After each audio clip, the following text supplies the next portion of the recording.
ఈరోజు ఏం పంచతంత్రం కథలు చెప్పుకుందాం? అసలు పంచతంత్రం కథ అంటే ఏంటి? పంచతంత్రం కథలు అంటే 5 లక్షణాల గురించి చెప్పే ఒక పుస్తకం.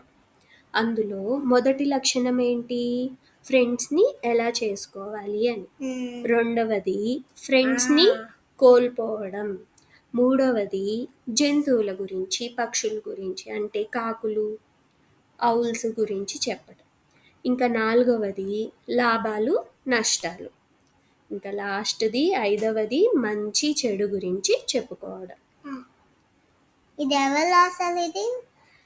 ఇది ఎవరు రాశారంటే దీనికి కూడా ఒక కథ ఉంది. చెప్పుకుందామా?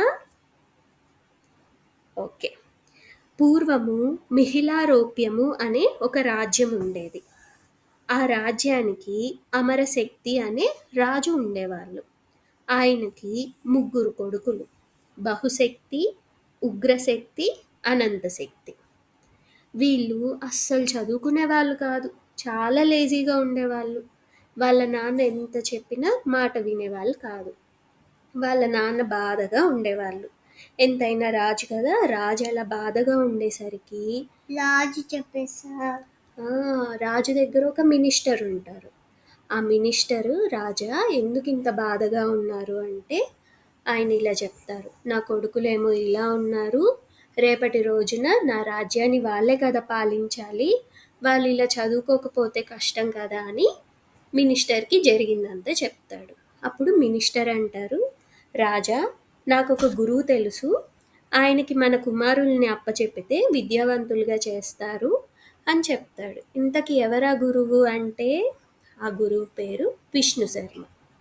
విష్ణు శర్మ గురువుని వెంటనే పిలిపిస్తారు. పిలిపించాక మీకు నా కొడుకుల్ని అప్పగిస్తున్నాను, అందుకు కొంత డబ్బు కూడా ఇస్తాను అని చెప్తారు. అప్పుడు గురువు ఏమంటారు, నేను చదువుని అమ్ముకోను, మీ కుమారులను విద్యావంతులుగా చేస్తాను అని మాటిస్తారు. అప్పుడు ఆ గురువు స్వయంగా కొన్ని కథలను రాస్తారు. మరికొన్ని బృహత్ కథ నుండి కథలను తీసుకొని పంచతంత్రం అనే పుస్తకాన్ని రాస్తారు. అలా ఆ కథలన్నీ రాజకుమారులకి చెప్పి 6 నెలల్లోనే వాళ్ళని అంటే 6 మంత్స్‌లోనే వాళ్ళని విద్యావంతులుగా, గుణవంతులుగా తీర్చిదిద్దుతారు. ఇది పంచతంత్రం యొక్క స్టోరీ. మీకు కనుక ఈ కథ నచ్చినట్లయితే లైక్ చేయండి, షేర్ చేయండి, సబ్స్క్రైబ్ అవ్వడం మరవకండి. ప్రేమతో మీ ఆశ. ప్రేమతో ఇంకా లేదా. Thank you. Bye bye.